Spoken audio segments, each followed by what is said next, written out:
A Máscara da Morte Rubra, por Edgar Allan Poe. A morte rubra havia muito devastado o país. Jamais se viu peste tão fatal ou tão hedionda. O sangue era sua revelação e sua marca. A cor vermelha e o horror do sangue. Surgia com dores agudas e súbita tontura, seguida de profuso sangramento pelos poros. E então, a morte. As manchas rubras no corpo e principalmente no rosto da vítima era um estigma da peste que a privava da ajuda e compaixão dos semelhantes. E entre o aparecimento, a evolução e o fim da doença não se passava mais de meia hora. Mas o príncipe Próspero era feliz, destemido e astuto. Quando a população de seus domínios se reduziu à metade, mandou vir à sua presença 1 milhar de seus amigos sadios e divertidos dentre os cavaleiros e damas da corte, e com eles retirou-se, em total reclusão, para um dos seus mosteiros encastelados. Era uma construção imensa e magnífica, criação do gosto excêntrico, mais grandioso do próprio príncipe. Circundava a muralha forte e muito alta, com portas de ferro. Depois de entrarem, os cortesãos trouxeram fornalhas e grandes martelos para soldar os ferrolhos. Resolveram não permitir qualquer meio de entrada ou saída aos súbitos impulsos de desespero dos que estavam fora ou aos furores dos que estavam dentro. O mosteiro dispunha de amplas provisões. Com essas precauções, os cortesãos podiam desafiar o contágio. O mundo externo que cuidasse de si mesmo. Nesse meio tempo, era tolice atormentar-se ou pensar nisso. O príncipe havia providenciado toda espécie de divertimentos. Havia bufões, improvisadores, dançarinos, músicos, beleza, vinho. Lá dentro, tudo isso mais segurança. Lá fora, a morte rubra. Lá pelo final do 5º ou 6º mês de reclusão, enquanto a peste graçava mais furiosamente lá fora, o príncipe Próspero brindou os 1000 amigos com um magnífico baile de máscaras. Que voluptuosa cena daquela mascarada! Mas antes, descrevamos os salões que ela se desenrolava. Era uma série imperial de 7 salões. Em muitos palácios, porém, esses salões formam uma perspectiva longa e reta, quando as portas se abrem até se encostarem nas paredes de ambos os lados, de tal modo que a vista de toda essa sucessão é quase desimpedida. Ali a situação era muito diferente, como se devia esperar da paixão do príncipe pelo fantástico. Os salões estavam dispostos de maneira tão irregular que os olhos só podiam abarcar pouco mais de cada um por vez. Havia um desvio abrupto a cada 20 ou 30 metros, e a cada desvio, um efeito novo. À direita e à esquerda, no meio de cada parede, uma alta e estreita janela gótica dava para um corredor fechado que acompanhava as curvas do salão. A cor dos vitrais dessas janelas variava de acordo com a tonalidade dominante na decoração do salão para o qual se abriram. O da extremidade leste, por exemplo, era azul, e de um azul intenso eram suas janelas. No 2º salão, os ornamentos e tapeçarias, assim como as vidraças, eram de cor púrpura. O 3º era inteiramente verde, e verdes também os caixilhos das janelas. O 4º estava mobiliado e iluminado com cor alaranjada. O 5º era branco e o 6º, roxo. O 7º salão estava todo coberto por tapeçarias de veludo negro que pendiam do teto e pelas paredes, caindo em pesadas dobras sobre um tapete do mesmo material e tonalidade. Apenas nesse salão, porém, a cor das janelas deixava de corresponder à das decorações. As vidraças ali eram rubras, de uma violenta cor de sangue.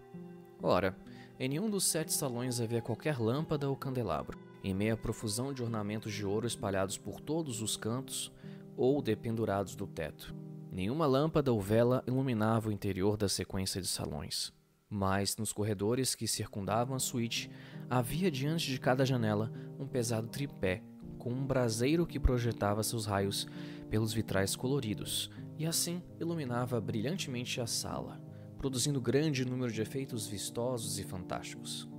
Mas no salão oeste, ou negro, o efeito do clarão de luz que jorrava sobre as cortinas escuras através das vidraças da cor do sangue era desagradável ao extremo. e produzia uma expressão tão desvairada no semblante dos que entravam que poucos do grupo sentiam ousadia bastante para ali penetrar. Era também nesse apartamento que se achava, encostado à parede oeste, um gigantesco relógio de ébano. Seu pêndulo oscilava de um lado para o outro com um bater surdo, pesado, monótono. Quando o ponteiro dos minutos completava o circuito do mostrador e o relógio ia dar as horas, de seus pulmões de bronze brotava um som claro, alto, grave e extremamente musical.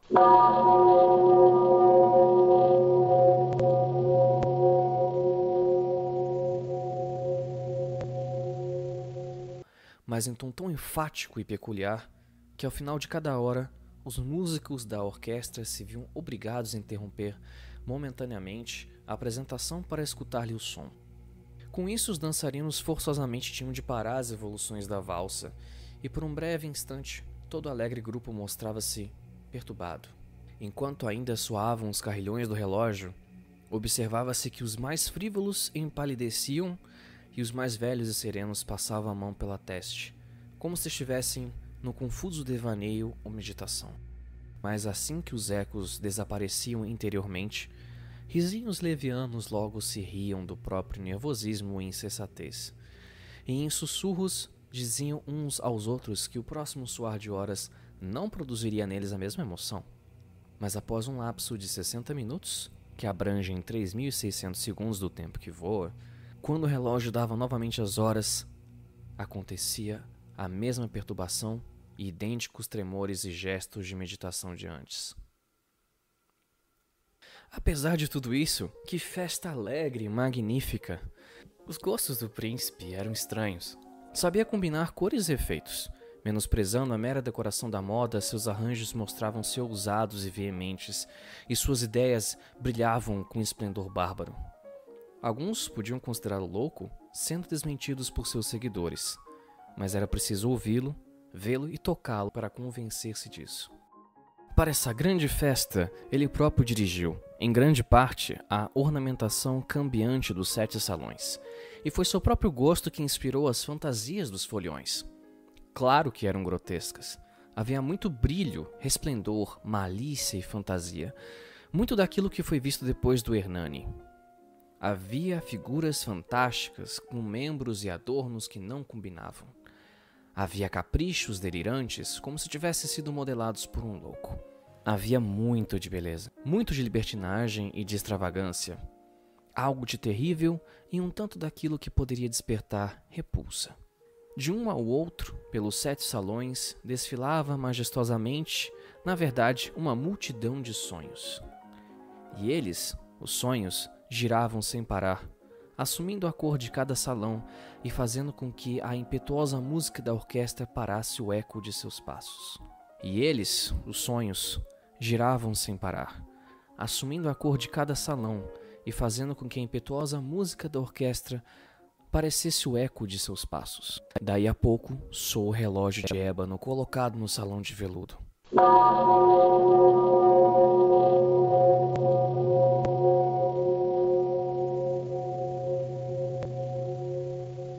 Então, por um momento, tudo se imobiliza e é tudo silêncio, menos a voz do relógio. Os sonhos se congelam como estão, mas os ecos das batidas extinguem-se. Duraram apenas um instante, e risos levianos, mal reprimidos, flutuam atrás dos ecos à medida que vão morrendo. E logo a música cresce de novo e os sonhos revivem e rodopiam mais alegremente que nunca, assumindo as cores das muitas janelas multicoloridas, através das quais fluem os raios luminosos dos tripés. Ao salão que fica mais a oeste de todos os 7, porém, nenhum dos mascarados se aventura agora, pois a noite está se aproximando do fim. Ali flui uma luz mais vermelha pelos vitrais cor de sangue, e o negror das cortinas escuras apavora. Para aquele que pousa o pé no tapete negro, do relógio de ébano ali perto, chega um clangor ensurdecido mais solene e enfático que aquele que atinge os ouvidos dos que se entregam às alegrias nos salões mais afastados. Mas nesses outros salões cheios de gente batia febril o coração da vida, e o festim continuou em remoinhos até que afinal começou a soar meia-noite no relógio.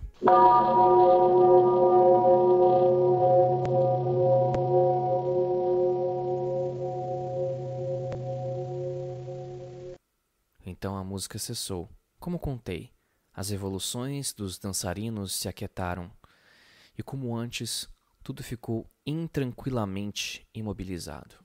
Mas agora iriam ser 12 as badaladas do relógio, e desse modo mais pensamentos talvez tenham se infiltrado por mais tempo nas meditações dos mais pensativos, entre aqueles que se divertiam.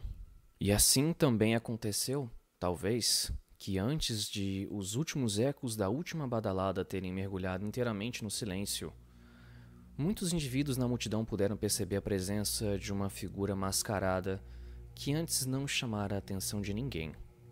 E ao se espalhar em sussurros o rumor dessa nova presença, elevou-se aos poucos de todo o grupo um zumbido, ou murmúrio, que expressava reprovação e surpresa, e finalmente terror, horror e repulsa. Numa reunião de fantasma como esta que pintei, pode-se muito bem supor que nenhuma aparência comum poderia causar tal sensação. Na verdade, a liberdade da mascarada dessa noite era praticamente ilimitada. Mas a figura em questão ultrapassava o próprio Herodes, indo além dos limites até do indefinido decoro do príncipe. Existem cordas nos corações dos mais indiferentes que não podem ser tocadas sem emoção. Até para os totalmente insensíveis, para quem a vida e a morte são alvo de igual gracejo, existem assuntos com os quais não se pode brincar. Na verdade, todo o grupo parecia agora sentir profundamente que na fantasia e no rosto do estranho não existia graça nem decoro. A figura era alta e esquálida, envolta dos pés à cabeça em vestes mortuárias. A máscara que escondia o rosto procurava assemelhar-se de tal forma com a expressão enrijecida de um cadáver que até mesmo um exame mais atento teria dificuldade em descobrir o engano. Tudo isso poderia ter sido tolerado e até aprovado pelos loucos participantes da festa se o mascarado não tivesse ousado encarnar o tipo da morte rubra. Seu vestuário estava borrifado de sangue e sua alta testa, assim como o restante do rosto, salpicado com horror rubro. Quando os olhos do príncipe Próspero pousaram nessa imagem espectral, que andava entre os convivas com movimentos lentos e solenes, como se quisesse manter-se à altura do papel, todos perceberam que ele foi assaltado por um forte estremecimento de terror ou repulsa num primeiro momento, mas logo seu semblante tornou-se vermelho de raiva. "Quem ousa?" perguntou com voz rouca aos convivas que estavam perto. "Quem ousa nos insultar com essa caçoada blasfema? Peguem esse homem e tirem sua máscara para sabermos quem será enforcado no alto dos muros ao amanhecer." O príncipe Próspero estava na sala leste ou azul ao dizer essas palavras. Elas ressoaram pelos 7 salões, altas e claras, pois o príncipe era um homem ousado e robusto, e a música se calara com um sinal da sua mão. O príncipe achava-se no salão azul, com um grupo de pálidos convivas ao seu lado. Assim que falou, houve um ligeiro movimento dessas pessoas na direção do intruso, que naquele momento estava bem ao alcance das mãos e agora, com passos decididos e firmes, se aproximava do homem que tinha falado. Mas por causa de um certo temor sem nome, que a louca arrogância do mascarado havia inspirado em toda a multidão, não houve ninguém que estendesse a mão para detê-lo.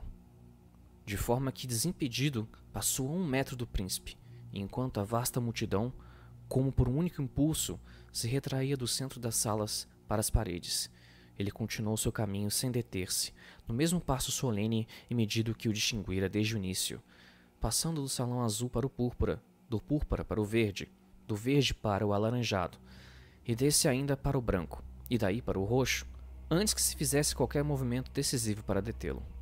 Foi então que o príncipe Próspero, louco de raiva e vergonha por sua momentânea covardia, correu apressadamente pelos 6 salões, sem que ninguém o seguisse por causa do terror mortal que tomara conta de todos.